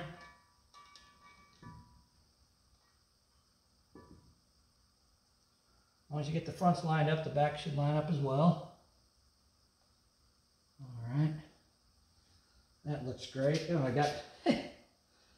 got some of that zinc grease off the rocker arm on my finger. Okay. Now, this is what drives me crazy. How many times have you gone to a car show and a guy's got a real nice looking engine like this sitting there, and there's puddles of oil in the middle here, right? There's puddles of oil there. Okay, the reason for that is because there's 6 bolts on each side of this intake manifold, right? The 2 end ones, I'm gonna take this thing here, the 2 end ones, they're a blind hole. They go down into the head and they stop. See that? They stop. The next two, and it's the same way back here. The 2 outside ones are blind holes. These are back here. Here, let me zoom you in here so you can see better what I'm doing. You don't really need to see all this crap I got going on here. All right, get you in a little closer. Okay, let me do this again. These 2 end holes, the 4 end holes, these 2 and these 2 are blind holes. They go straight into the head and they stop, okay? There's nothing on the back side of them. The next 2 holes, or 4 holes, in the front here and the next two here, they go into water jackets, okay? So you need to seal them, because if you don't, they'll leak. You don't want antifreeze leaking out onto your intake manifold, and you definitely don't want it leaking down into your lifter valley. Now these two, these are threaded directly into the lifter valley, okay? They go, I don't know if you can see this or not, but see how far this wrench goes down in there? See that? It goes down in there that far. It goes down in there like almost 3 inches, because I'm going into the lifter valley, okay? And remember what I told you guys about how when this thing's running, your lifters are going up and down, you know, thousands of times a minute. You got 16 of them in there, and there's oil splashing everywhere. It's like a freaking cloud of oil in there, okay? And what happens is it gets on the bottom of your bolts, where your bolts come through here, these 4 bolts, and it starts seeping up the threads of those bolts, and then it leaks out, and it makes a big mess on your intake manifold here. Now, how do you get rid of that problem? Well, when you put your intake manifold on, you seal your bolts. And what am I going to seal my bolts with? Tell me, what am I going to seal them with? Indian head shellac, or lion's head as they call it now. So we're going to take our good old gasket shellac, and we're going to take the 4 center bolts, and we're going to put, see if I can do this without making too big of a mess. We're going to put a nice coating. And you can use, I mean, you could use silicone. I wouldn't recommend it, because this stuff's way better than silicone is. But just put a nice coating on there. And if you got a aluminum manifold like this, you want to kind of be careful putting them in there so you don't make a big mess. And I got washers underneath my bolts. Some people put lock washers under there, but when you tighten the bolts down, lock washers will gouge your manifold. So I'd rather use a flat washer than a lock washer. Take the next one. Nice big thick layer of gasket shellac on it. Put it in there. These are Allen head bolts. I got a kit that had, yeah,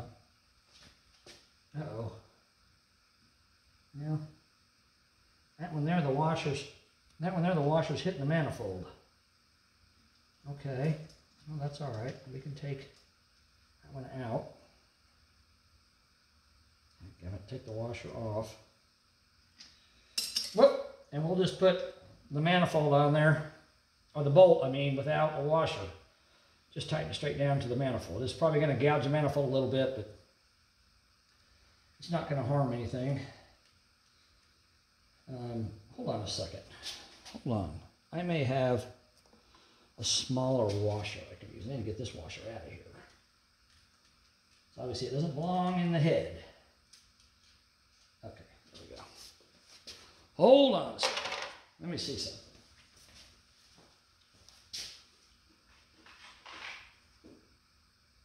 Nope, I don't. Okay. No, actually those,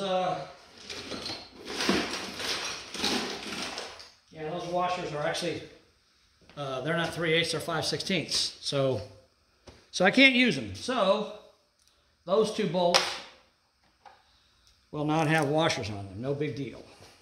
Not the end of the world. Ah, I made a mess, dang it. This stuff is hard to get this sponge out of there without making a mess. That's that one in the middle back bolt hole with the washer. Come on, get in there. Dang it.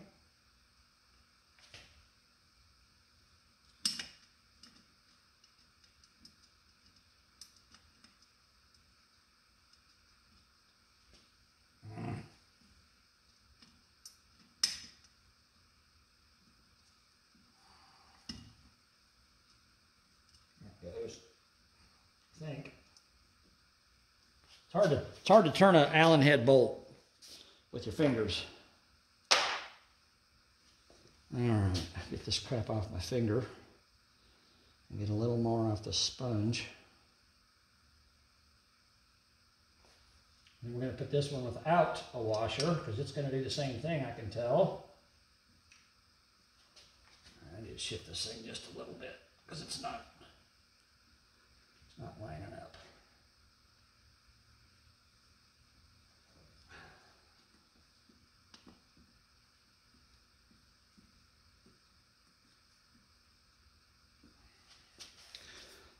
me get my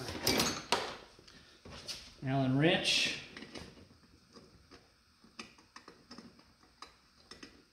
There we go. It's going in. This one here's a tight fit for some reason. Usually they go in really easily.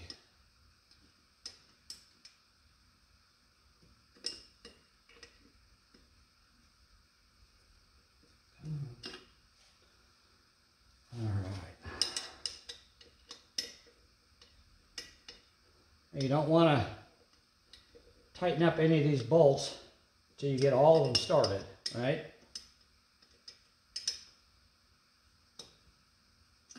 I'm just basically just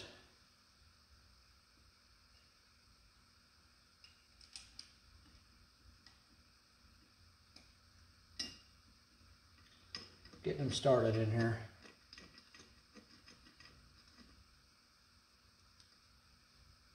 Oh, and there's hitting the manifold too, actually. I need a little smaller washer is what I need. Damn it. Hold on, let me get this one back out because it's not doing what I want it to do. I could probably force it in there and bend the washer, but there's really no point in that if you can get it to fit properly. I'm gonna see if I can find some smaller washers. I don't know if I have anything or not. I could put a lock washer on it, I guess. I really hate to do that, but I guess I can. Hold on a second. Let me find some lock washers. All right, I'm back. So I just decided to just go ahead and use lock washers on all the bolts, so it's got basically an even look to it. I guess on these aftermarket intakes, it's pretty tight sometimes. Some of them you can do it with, sometimes you can't. But so now I'm doing the second to the last bolt holes. And again, I'm putting shellac on them because they go into the water passages, right? So we want to make sure we put sealer on them. Okay? Nice thick layer of gasket shellac, right? Okay. It's the last one of those.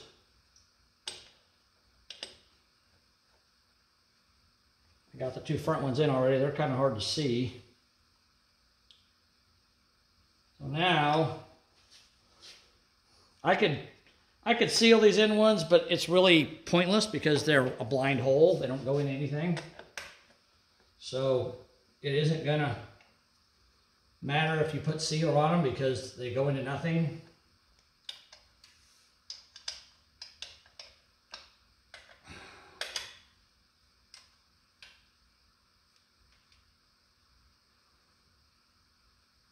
I'm just kind of snugging these up.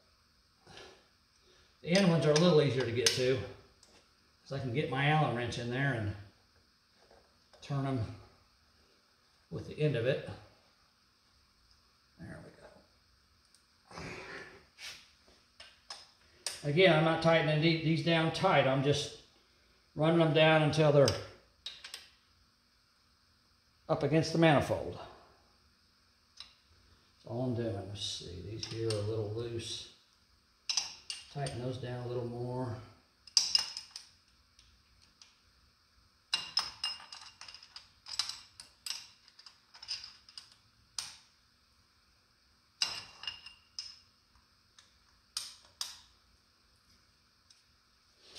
All right, now we got the last four to do.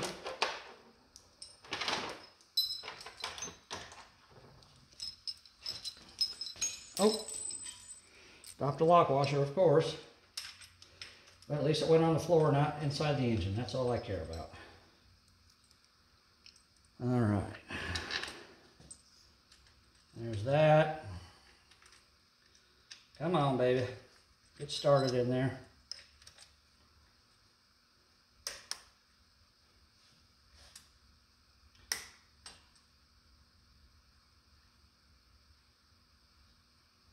There it goes.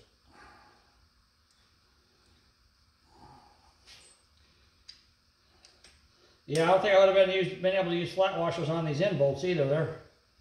This manifold doesn't have a lot of room for the bolts to go in there. I guess these Allen head bolts work really well for the Edelbrock Performer RPM intake. So you might remember that. Might be a good idea. These are probably, what, 1.25 inches.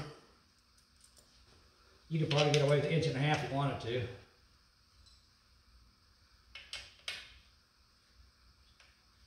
All right, gotta get my lock washer. I dropped it on the floor. Okay.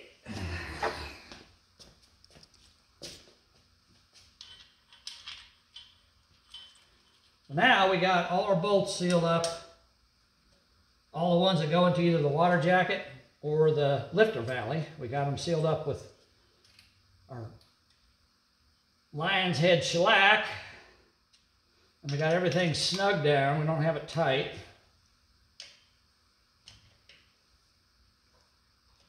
The next thing we got to do, we got to start torquing bolts. And anytime you're torquing bolts on an engine, I think I told you guys this when I showed you how to do the heads, how to put the heads on. You always want to start from the middle and move to the outside progressively. That way it kind of pushes the gasket outward as you tighten it down. So I'm going to tighten down these 4 middle ones first. If I can get my Allen wrench on there. There we go.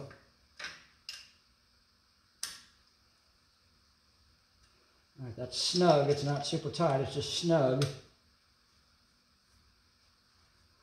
That one's snug. So I'm basically doing these in a crisscross pattern, okay?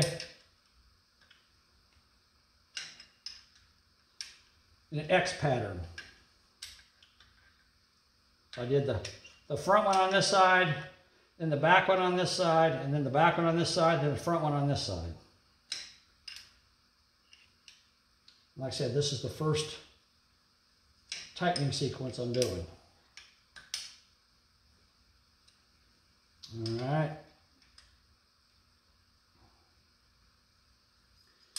This last one in the middle. Okay, those are all tight. And now as you come out, you can do 2 on this end, then 2 on that end, and 2 on this end, and 2 on that end. Okay, so now we're going to do these 2 that are next in line. And again, I'm not cranking down on them, I'm just getting them snug. I had them snug like this before, which you don't have very much leverage. Now I'm using the leverage of the whole Allen wrench and tighten them down until they basically stop when I'm pulling. So I got them snug.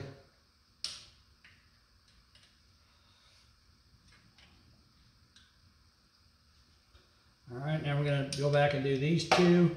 Second to the last ones here.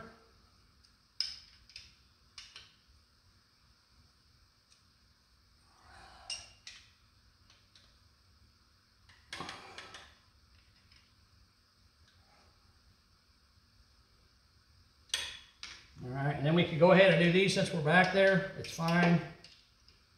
Or if you feel better, feel more comfortable, you can go to the front, whichever ones you want to do. But at this point, you're just doing the last 4. The furthest one's out.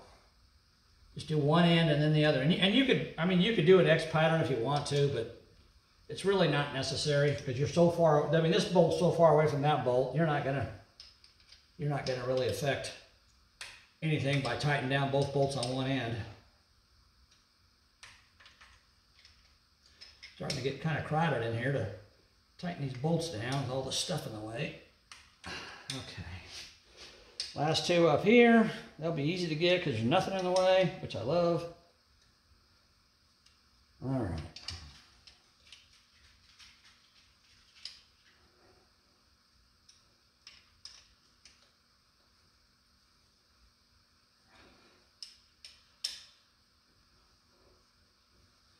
Okay. Now I'm going to go back and I'm going to tighten them down a little tighter. Put a little pull on it. And you guys know the torque spec on an intake manifold bolt on the small block Chevy. It's 30 foot-pounds. It ain't a lot. And it's almost impossible to get a torque wrench in here. So basically what you're looking at is to just get them nice and tight. And try to get them all about the same. Now, I've done this so many times, I can kind of feel if they're about the same just by pulling on it. So I'm used to it, but you just want to get them where they're good and snug. And I'm not done. I'm going to go another round after this. I'm just getting them a little bit tighter. So it's slowly squeezing that gasket down. And you can see right there, it's squeezing that silicone out past the manifold. So it's sealing that down now.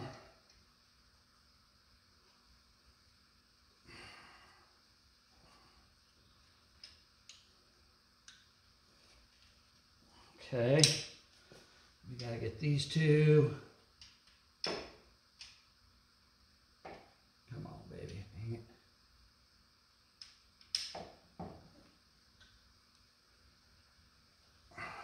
I got more of that freaking. I keep touching those rocker arms and getting that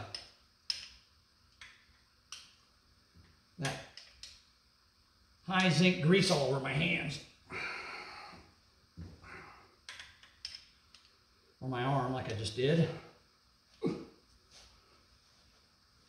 That's kind of hard to reach. Okay, last two back here.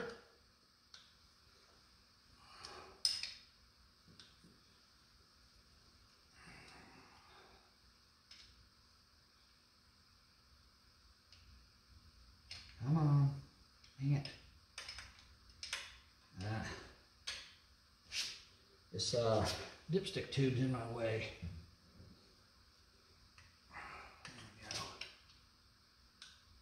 There we go. One more time, because I can't go very far at a time on this one. Okay, two front ones.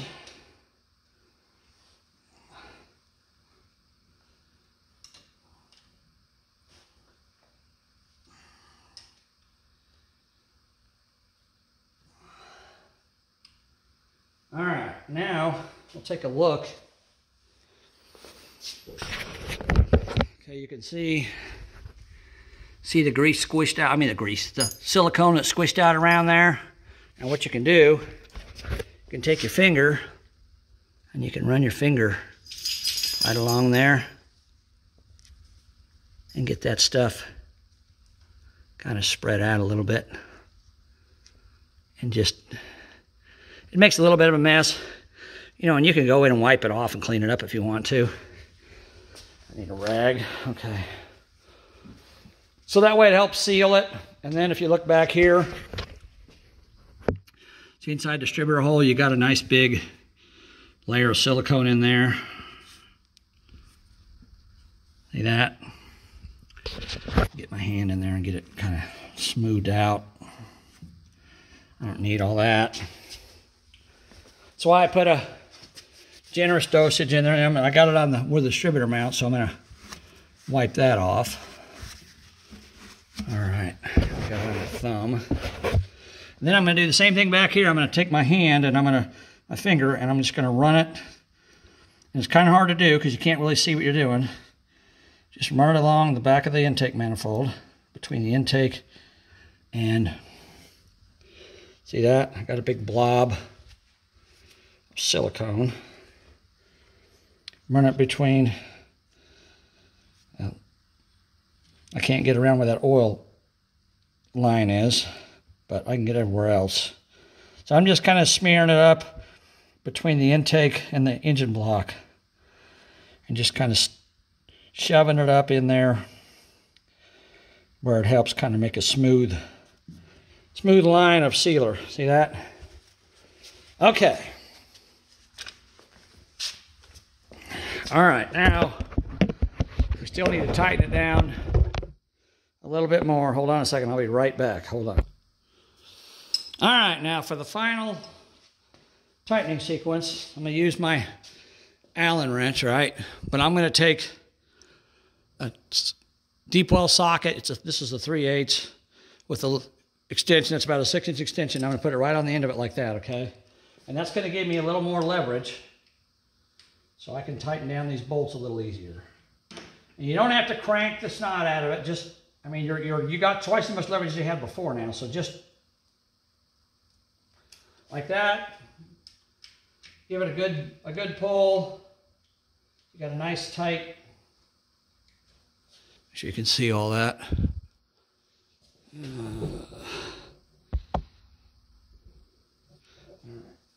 I'm just going to give it a little bit of a tug, about probably a 1/16 of a turn further. It's just going to be kind of the final, and I'm trying to feel so it's they're all about the same. That one was a little looser, so I'm going to go a little further with it. All right. You can really feel it when it gets tight, especially when you got this extension on there. You got quite a bit of leverage, so you don't want to crank it. You want to snap the bolt off, obviously. You just want to give it a feel. And when you can feel it's got quite a bit of resistance against it, that's probably good.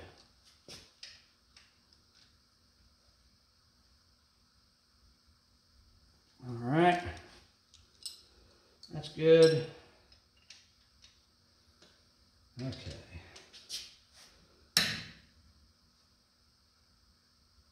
That's good.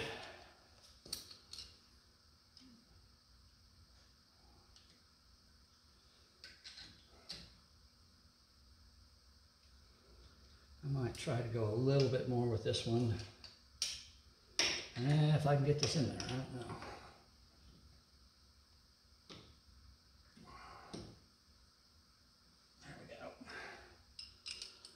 Said I'm going maybe a 1/16 of a turn. I'm not going hardly anything. Just basically the final.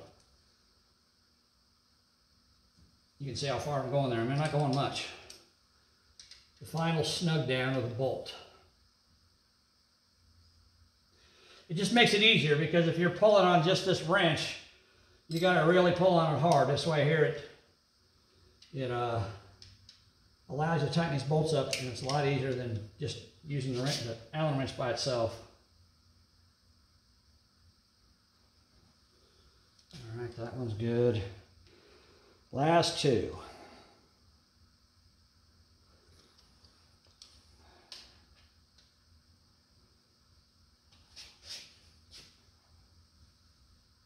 That one's a little loose, so I'm going to tighten up a little more. All right, now I'm going to go back one more time because I am me. And I'm going to try to give them the same amount of pull on all of them and see if they move. If they don't move, like that one didn't move, then I'm fine with it. But if they need to move a little bit, they can. That one didn't move. This one here moved, but the other two over there did not. But I mean, this one here moved like a freaking 1/8 of an inch. It didn't move much. That one didn't move. I'm not pulling super hard on this, guys. Okay, I got plenty of leverage here. That one moved just a tiny bit. I got plenty of leverage, so I don't have to pull hard on this. I just need to give it a good steady pull. That one moved a tiny bit. I mean, these bolts are plenty tight at this point. That one didn't move.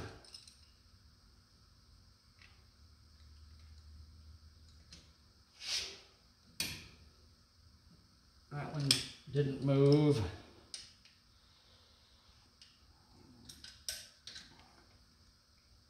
That one did not move.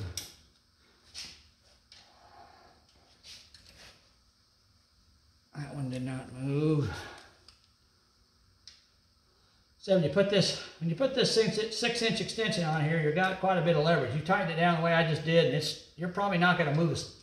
Go back and check them all. You're probably not going to move them. Maybe one or two of them just a tiny bit, but you're not going to move them a lot. If they do move, it's only going to be a very, very small amount. This one here is kind of hard to get to. No, okay, so really, this one here moved about a 1/16 of an inch. All the others, I had a couple of them that just barely moved at all. But so now we're tight. We got everything good there. I'm going to take a little rag here, and I'm just going to kind of wipe this off on the front, this excess silicone, just to kind of dress the engine up a little bit, make it look nicer. Get rid of all that excess stuff. There we go. All right. Like I said, a little 3/8 deep well socket, 6-inch extension. Just put it right on the end of it like that. I mean, you got almost a foot of leverage there. That's a lot. Just remember that. Don't pull too hard. Okay, so now we got that done. Well, now, let's see. All right.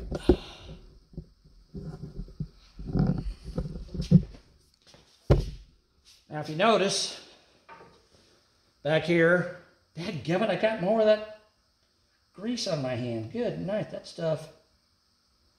I got to really be careful about running my hands across this engine. Jeez. All right. So now we've got, if you notice, I got the oil line hooked up back here, all right? I got a set of gauges inside the cab of the truck. They're temporary gauges. They're not permanent. And now that I have the intake manifold in place, I can bring this up here. It's all tangled up, of course. Why wouldn't it be? All right. And I can take this, and it goes right here for my temperature gauge. Now, if you put a temperature gauge in your engine, this piece here, you want to put the lion's head, Indian head gasket shellac on it. This piece here, you don't put anything on it. They've got, it looks like it's got some thread sealer on it, but it doesn't need it. This piece right here, this temperature sensor here, will seal itself when you tighten it down against the, it's got a shoulder in there, and it tightens down against that. So now I can put that in there. Hopefully it'll go. There we go. All right.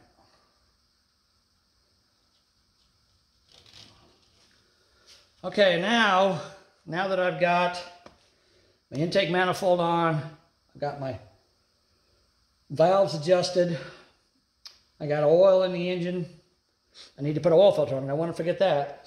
So what do you think we should do next? Well, the next thing we should do is probably put the valve covers on, at least temporarily. And then we're going to follow that with if you watch my other videos, you remember this little tool I made out of an old distributor, right? My pre-oiler. So now we can take that and we can drop it right down in the distributor hole, and we can turn this until it lines up.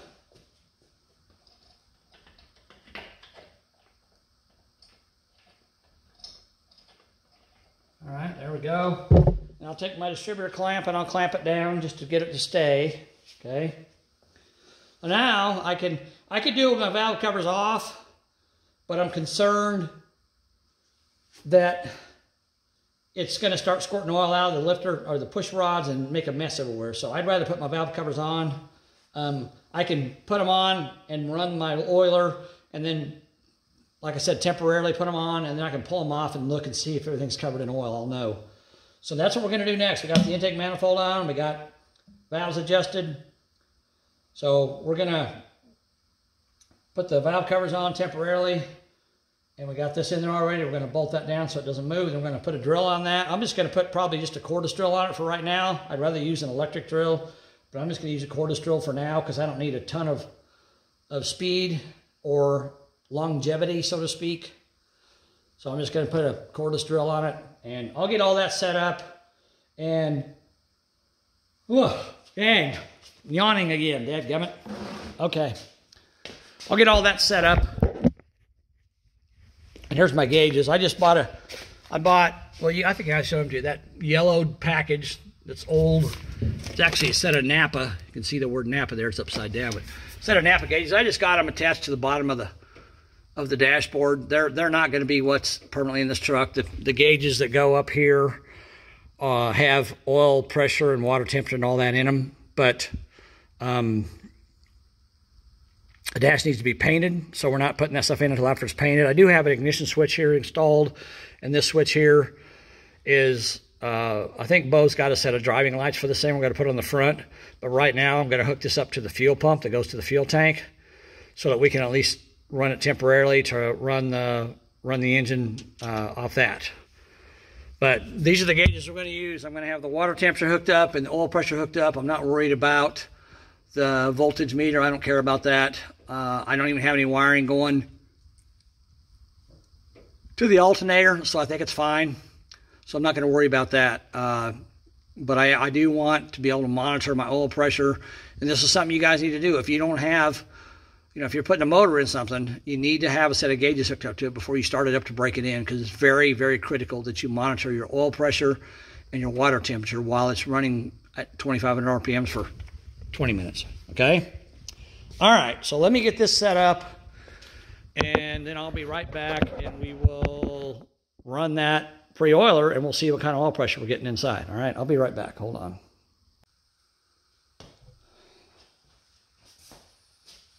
All right, guys. So we left off of this thing. We adjusted the valves and put the intake manifold on, and then I kind of stopped there and told you I was going to put the valve covers on and all that. I did all that. I went ahead and put the carburetor on. I'm glad I did, because I got to ordered a carb spacer because I need the carburetor set up a little higher so I can get to my vacuum port on the manifold. But that's no big deal. But right now what I want to do is I got oil in the engine, and I got a cordless drill up here, which I don't like using. I'd rather use a corded drill. But this is what I'm going to use right now just to show you guys how this works. So you remember the tool I made out of an old distributor, right? The pre-oiler tool. And this is very important for you guys to use this thing, okay? If you want your engine, your break-in procedure to be successful, I mean, obviously nothing is 100% guaranteed, but I'm doing everything I can to make sure it's going to work, okay? I've got the high zinc grease. I've got the Slickum that's got stuff in it. I got the zinc additive that you saw me pour all over the lifters, the rocker arms, and, everywhere. And then I got high zinc oil that I put in the engine. I showed you that.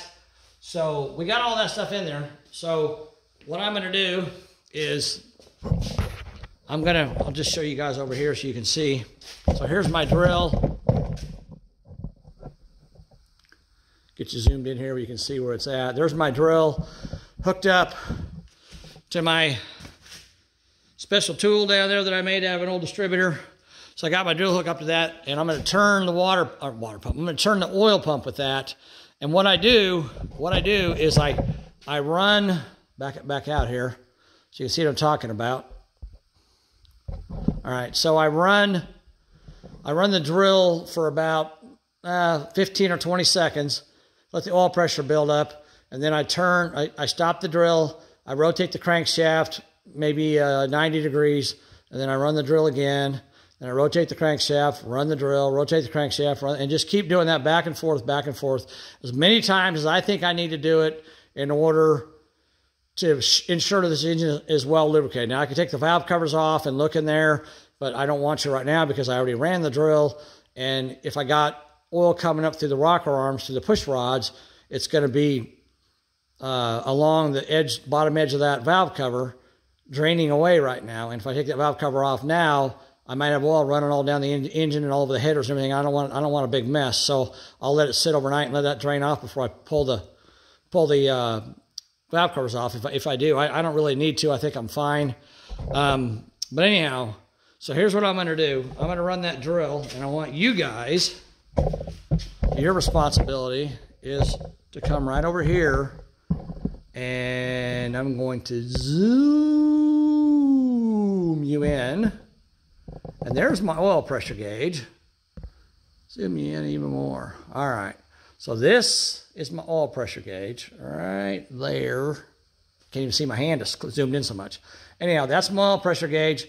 I want you guys to tell me how much oil pressure I get when I'm running this oil pump, because that's a good indication of how good your engine is, how tight your tolerances are, and all that. So even though it's not running, I should have a pretty good idea of what kind of oil pressure I'm going to get out of it.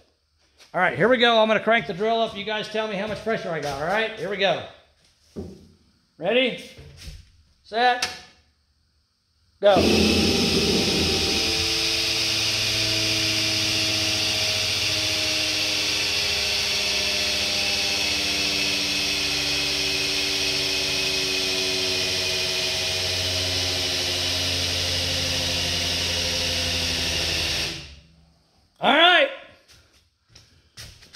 Well, I see it on 25. That's good. I didn't see where it went to, but what do you guys think? Did it go up there good?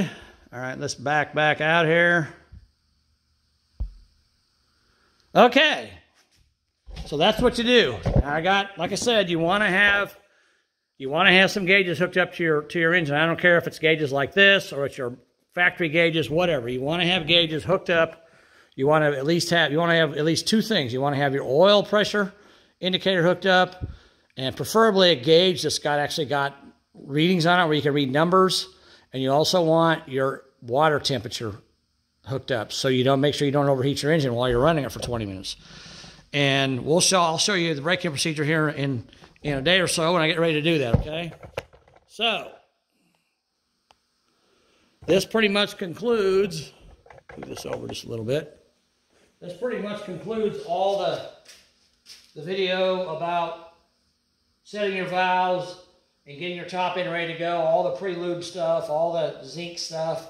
You know, if you want your engine to survive, you really have to do this stuff. It's kind of a pain in the butt, but you know, when I was 20 years old, 21 years old, building engines, we just throw 30 weight high detergency oil in there, and we would put nothing in there. I mean, they give you a little tube of stuff you throw on the journals when you're putting the lifters in there, a little tube of grease.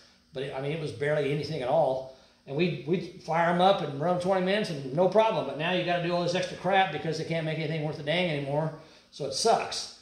But I've done everything I could possibly do to ensure that this cam is going to survive and this engine is going to survive the break-in period. And one more thing I'm going to do that I haven't done is I got all the spark plugs out. I'm going to take a piece of tubing and put it on the end of a funnel, and I'm going to dump some of that Lucas break-in oil down each one of the cylinders before I put the spark plugs in. And that way I got a little bit of that oil in the cylinders to help, break the rings in good. So that should help. That's going to smoke like a banshee when I start it up, but I don't care about that. All right, guys. So that's pretty much the end of all the stuff about breaking your engine in.